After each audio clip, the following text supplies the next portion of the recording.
Stu Hamm, welcome to Germany. Martin McCursion. Nice to be back here. I have a very broad question for you, and it involves sort of a debate that's going on along the communities of bass players all the time these days, going back a bit actually, and it sort of has to do with the whole idea of are you a bass player or something else? Is it 4 strings or 25 strings or yeah, these kind of things. What is it to be a bass player? Right. And now, just to define it a little bit more, it's like we're talking about bass guitar. We're not talking about upright bass necessarily, but bass guitar players. And coming from discussions we already had a little bit, is the question sort of I want to ask is what should you pursue? Your passion in the way you want to play the instrument, whatever that may be, or making a living out of it. What is it that is important here? Well, to accurately answer that question, you really have to enroll in Musicians Institute in Hollywood, California, where I currently run the bass program, and then in 6 short months, well, actually a year and a half, will give you all the answers you need to know. But that's certainly running the program there. That's something that I have to face and address. And I have to say, I don't think that the two are mutually exclusive. I think that it has to be driven from passion.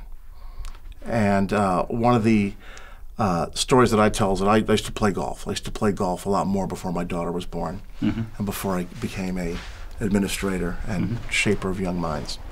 And I got to a point where I was pretty good, but then I got frustrated that I wasn't getting any better. So I said, let's think about this logically. What do I need to do? I need to take some golf lessons. I need to go to the driving range and hit 400 5-irons and learn how to make it go high and low and left and right, and learn how to make my putter roll the ball forward and backwards, my wedge. So I went to the driving range and bought a bucket of balls, and within like 3 minutes I was just bored out of my mind and wanted to just go out and play. And then I realized I didn't have what the patience or determination. It was work for me. Where it was many years ago when I was about 17 or 18, I said, well, what do I need to do to become a really good bass player? Well, I've got to learn how to read. I've got to learn how to read treble clef. Hey, I saw this guy kind of pull the strings up. I should learn how to do that. And so I saw what was needed to be good, and I enjoyed doing it, and I still do. I still love sitting down and working on scales. Or I had Yannick Wasdali in for a clinic. He was talking about the Hamm scales that he practiced. I remember playing them. I remember playing those on piano. And I said, man, I've got to go out and get that book and start playing them on bass. So you've got to find out what it is that you don't mind doing the hard work and putting the hours in, because there's no shortcut. There's no secret other than if you want to be really good, it's going to take a long time, and you're going to have to work really hard at it, at the eschewing other things you might want to do, to lock yourself in the room until you say to yourself, I'm not going to leave until I can play this, until I can do this, until I understand this tonality, this modality. No one can make you do that. No one can force you to do that. What they can do in a school, like what I try to do, is expose people to different parts of the industry. And from doing that, you will find out what it is that you want to do. Say you come in as a rock player, and then I'm forcing you to play upright, and you take it and you realize, man, I really enjoy this. Or you take a class on music production or in the basics of Logic, and someone shows you how to download a track, how to create a loop, and then create your own loops to record at home, and you realize, well, that's the part of the music industry that I really like to do, that's my passion. And then in that case, you will maybe still continue to play the bass, but you will also branch out to be more self-recording, which could lead to things where, like Stanley Clarke doing film scoring, or writing for movies or TVs, or people that get gigs doubly on keyboard bass with class on singing. If you like that, you would pursue those gigs that would take playing and singing. Right? If you're one of those cats that all you want to do is just be known as one of the cats, and you don't mind, being broke, and you kind of wear that jazz badge of honor on you, then that's what you need to do. Well, let's just take a look. Say that you just want to play rock and roll and be drunk. Right. That's we've had people like that come to the school. Yeah, there's quite a few people who have been very successful without really knowing much more than playing whatever is required for the gig and being very good at being drunk. Right. What's wrong with that? Hey, nice work if you can get it. Yeah.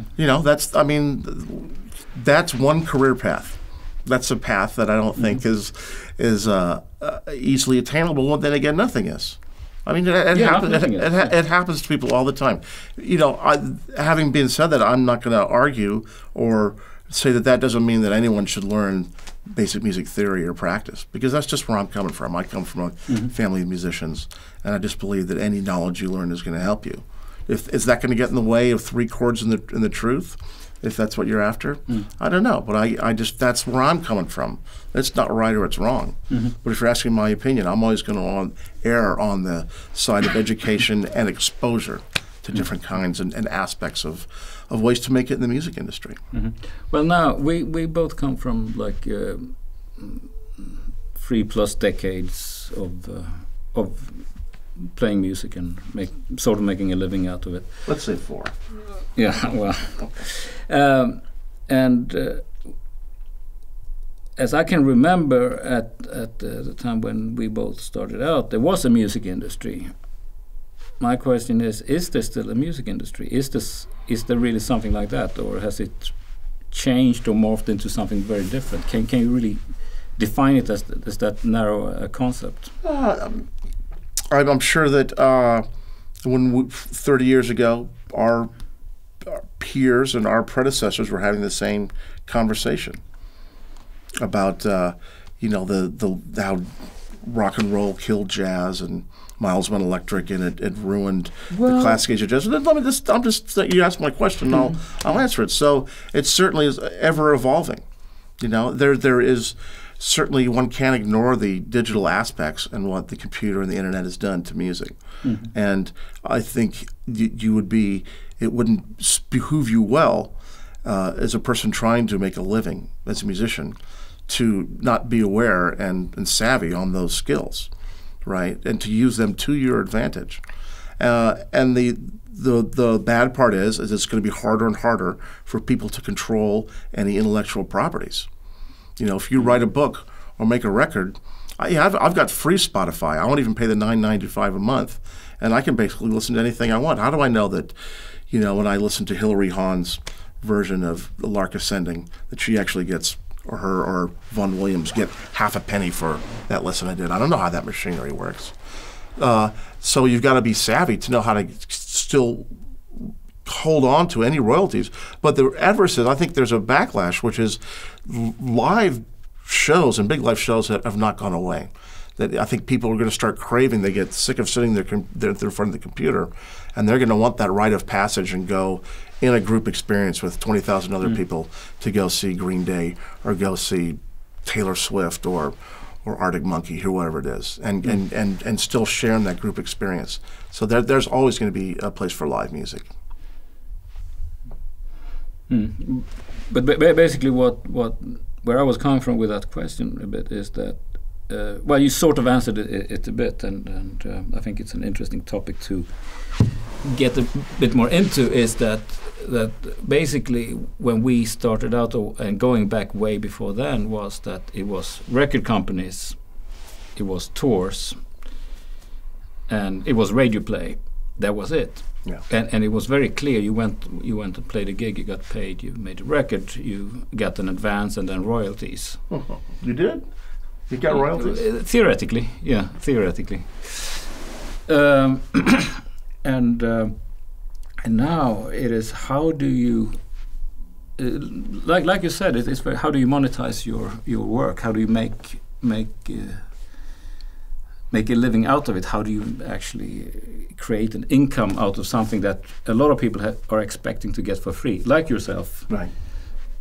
Well, that's back to, I don't see it necessarily as a dichotomy of you don't have to, in lieu of being a great player, and still go home and listen to Glenn Gould and listen to Charlie Bird solos and try to transcribe them, to be aware of modern trends in marketing and ways to make money off it. I think you have to. I think it's a lot more work. I mean, I know a lot of guys that are just having to do me on top of it, having to wear so many more hats to continue to make a living. You know, I'm not complaining. That's just the way it is. You know, and just, again, being aware of the social media. Again, I had this. Yannick Wisdala has a book called "You're a Musician, Now What?" and he addresses this. And you know, he has this theory called the 1,000 fan theory. That is, if you can find 1,000 true fans, and figure out some way to get $100 from each of them a year, and you break that down to, well, okay, they buy an autographed CD for $30, you know, maybe a cool T-shirt, maybe come see me play at a concert. Get 1,000 fans. You take $100 from them. You're earning 6 figures a year. It's a good model. It's more work, and I mean, but the old system of the record companies, they're still dream big. There's still people who will make it rich. There will still be people that get together as a band, come up with a new sound, write a catchy song that will touch the masses, and they will reach millions. But I've certainly mellowed on that, as I think we discussed a little bit. Where when I was younger, coming from again, I had this thing where I just wanted to be a great player, man. I wanted to be like Jocko or Stanley, or that's all I cared about. When I knew Steve Vai, when we were going to Berkeley, he had a plan. He was going to meet Frank Zappa, be his transcriber, then join his band. He was going to buy a house, start a record label, start his own publishing company. Didn't really get in the way of what a great musician he was, but he was a little smarter business plan. I just wanted to play music and maybe meet chicks and have a beer afterwards, right? But he was very smart that way, and he did it. You know, and back then it seemed like such an easier path. You join Zappa's band, then you get your own record deal. And that sort of model is just disappearing now. You got to remember that the record industry was started as an arm of organized crime, right? And well, everything is. Everything is. But the model of, okay, we give you an advance, and out of everything you sold, you get 10%. But out of your 10% has to pay back all the costs before you get any money. Well, we'll make money from the first record. You know, that's not a model to not have to be part of anymore. Right. So back then, if someone would have said like, oh man, you know, Dave Rosenthal was this great keyboard player. We had this ripping fusion thing where we played Presto Vivace, note for note with Steve Vai, and we thought we were cool. We were better than everyone. And then we heard he got the gig as keyboard player with Billy Joel.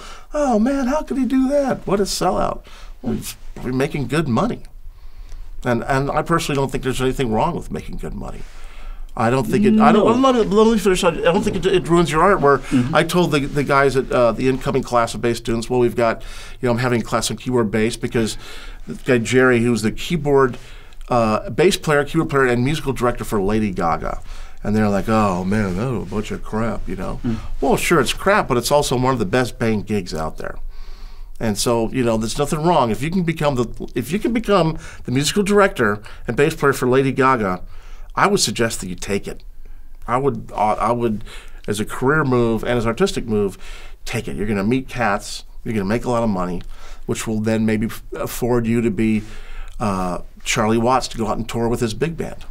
And at a certain point, it's music, and you're pleasing people. So I'd have to say, if I was ever a jazz snob, I'll say jazz snob, you know, that I'm still a bit of a purist, but I've mellowed, and I think there's nothing wrong with people playing popular music, Taylor Swift, or taking a tour to make money. I don't think you're lowering your sights, because there is an art to playing popular music. You look at Lee Sklar. You play that James Taylor, Carole King, that's some pretty easy material. But when Lee Sklar plays it, it's beautiful music. He's not playing it condescendingly. It's not beneath him because there's not a lot of chops in it. He has an art to playing that kind of music, and that's why he works all the time doing it. Well, now this is what I say. This is the advice I see you want to give to people. But you are somebody who started with a intense passion for some kind of music, and you really wanted to get into that. There was a mystery and attraction to this stuff. You wanted to understand, you wanted to learn, and you had your idols, and you wanted to figure out what the hell are they doing, and how do they do that, and you pursued some of them and got the information you wanted, and you moved on, and you had a career. You didn't have a career because you were able to play like nice little bass lines for pop music. It is because you did a lot of tapping stuff, a lot of extrovert, amazing stuff. Now people are coming to your school because you are the head of this bass department, and you tell them, no, all that stuff is great, but you got to think about making a living. You got to play this pop stuff here. Well, no, I don't tell them that, man. I can't wait to see the next person to come up with something new. You absolutely have got to pursue your passion. I mean, you end up doing what you want to do. You know, if you or I had been Nathan East or Lee Sklar, we would have chosen a career. We would have done what it takes to be in those circles. Mm-hmm. There are people that love that and are meant to do that. Yeah, of course. And they will end up doing it. Of course. You and I do what we do. The difference, I'm telling you, and I never stifle these kids, but with the modern age, there's so much more available to them that they've seen without learning the basics. I know for a fact that you and I, before we started tapping or playing chords, we understood what a G major 7th scale was. And then when we played it up here, we realized the relationship between the major 7th and the 10th on top there, right? We weren't just playing a shape. We actually understood harmonically and musically the notes we were playing. A lot of the people that come up now, the guitar players, they can stand like Steve Vai and make the whammy bar sound like Satriani, but they didn't get there with the way those guys did, with this understanding the basics of music to get there. And I think it's important to start from here to understand, to set the groundwork, the basics of it. I'm totally for. I got some guys, some really good players that are coming out with some new stuff, and some of them are great harmonically and great readers too. And other guys, I feel that you know, like I said, you're just missing that intermediary step to understand. You know, as a musician, it sounds so much better when you know what you're playing. Not even improvising, but in playing a bass line, if you're kind of guessing, it sounds that way. But if you know exactly what in your head, the melody of the song you're soloing over, or the kick pattern you're playing to, and your playing is defined and focused, it makes it all sound like music. But the question is, when people come to MI to study bass, do they get to study with you, and do you teach the extravagant extras that you possess? I'm the chair of the bass department, so I'm an administrative assistant, which unfortunately, not unfortunately, but a lot of my work is choosing curriculum, is office work. I do have like 2 to 4 hours a week open counseling where people come in and work, and we do all creative stuff. And a lot of course, what the guys do, what they come to me is they want to learn a lot of that. And my basic thing will be to break it down for them and show what it is. And unfortunately, it's again what no one wants to hear is a lot of this tapping stuff. I mean, it just takes, you know, unless you're Jeff Berlin, you know, gifted with, it takes a while to get the physical strength and coordination to be able to play this stuff. You know, playing this one lick I'm famous for is in this song called Blue Powder, which is a tapping series of quintuplets in C Lydian. And you really can't play that until you can play just a scale with each hand and make it sound good. And no matter how much you want it to play, learn the fingerings and being able to play it tomorrow, unfortunately, it's not really going to sound good until you practice it for a week, a month, 6 months, until you have control under your fingers to make it sound good. So, man, I do my best. I'm not trying to stifle these guys at all. And also, I'm just also at that point in my life where, you know, if you're going to ask me what you need to work on, I'll tell you. And a good teacher the lesson will give you enough to work on for weeks or months. I was relating the story of I used to stalk Jeff Berlin, and I finally on the B times 3 tour, he gave me this dual chromatic approach note lesson that I'll be working on for the rest of my life. Thanks, Jeff. Yeah, that's good. Now, another question here. Instruments. If you look through your whole development as a player, what influence has the different instruments had on you?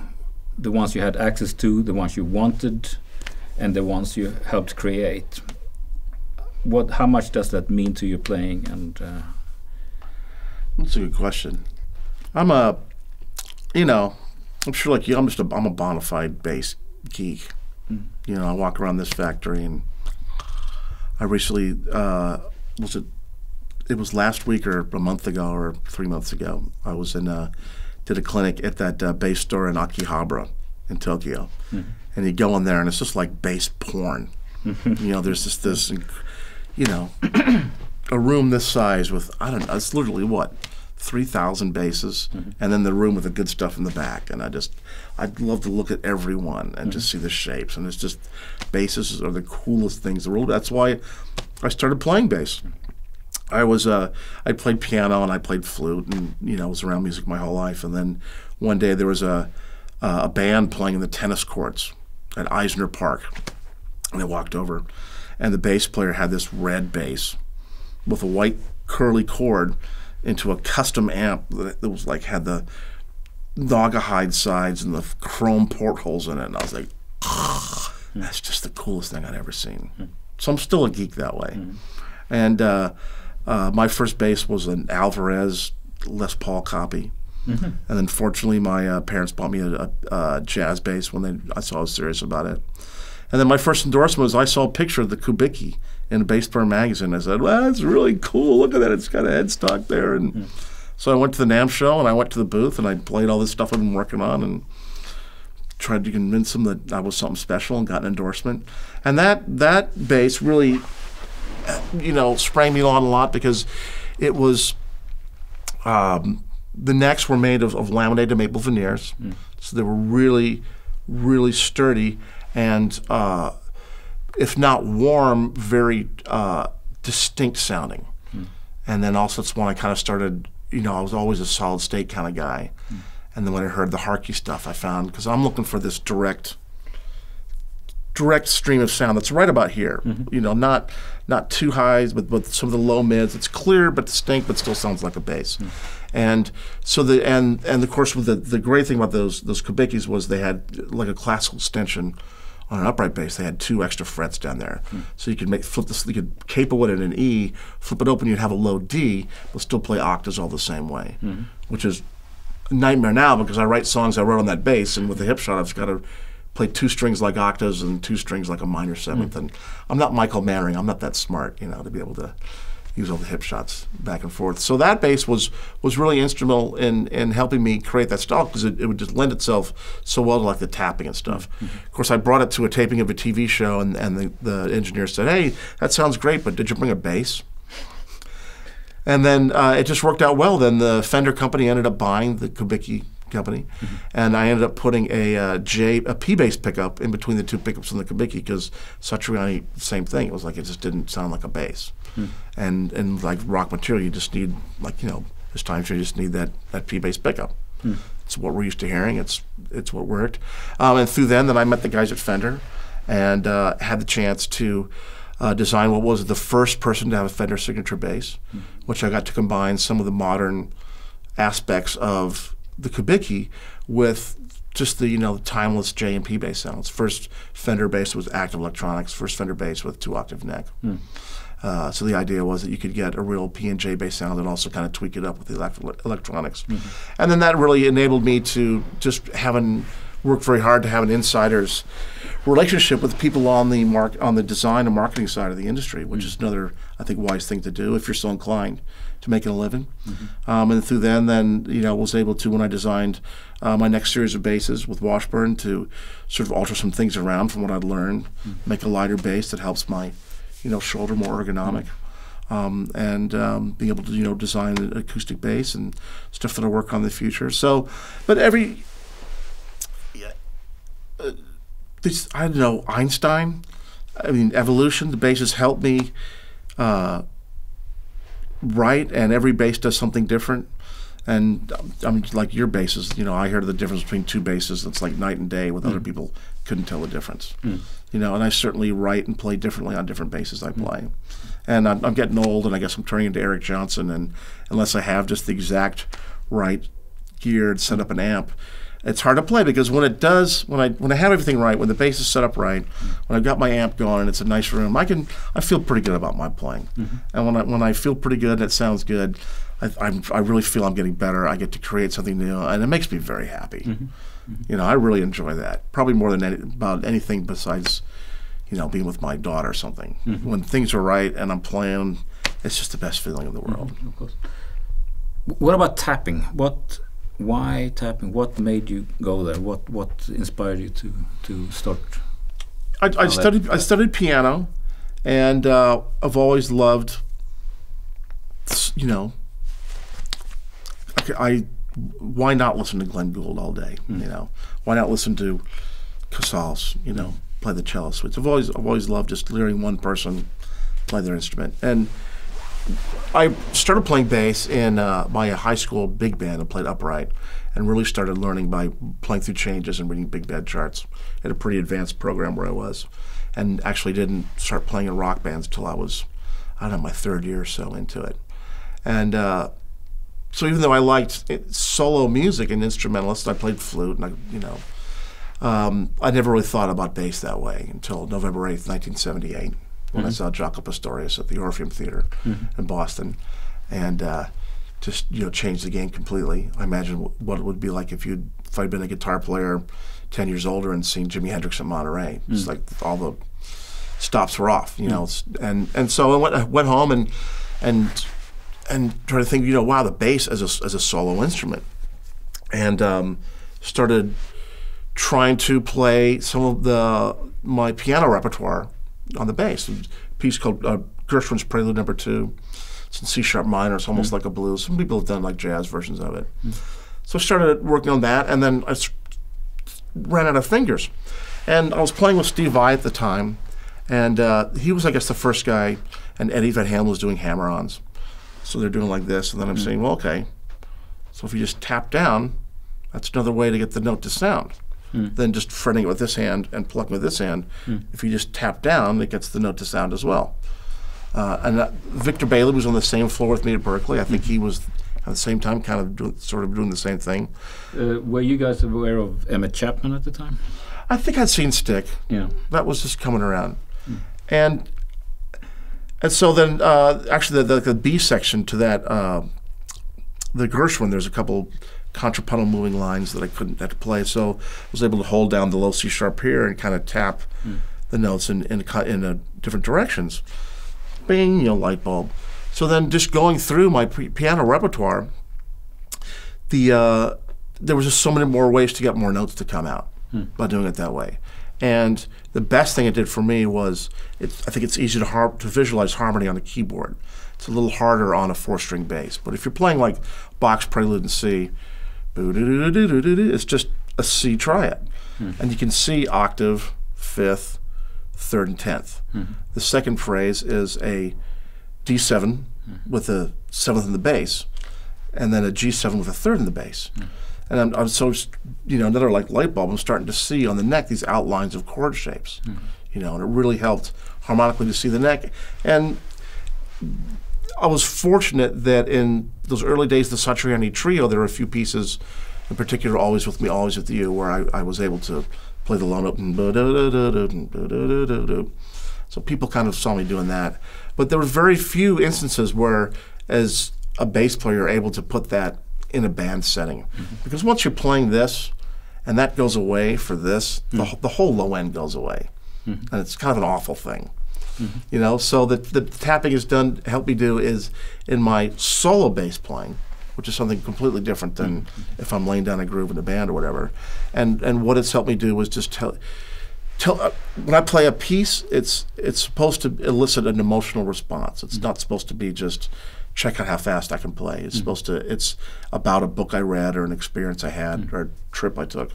And being, you know, with tapping and with harmonics, it's hopefully enabling me to add more interesting vocabulary to my story, to make it a more interesting story for people to listen to. Cool. Stu, thanks a lot for sharing. My pleasure. Hey, you know, you're not that bad, really. Though B3 is partially your fault. J'accuse.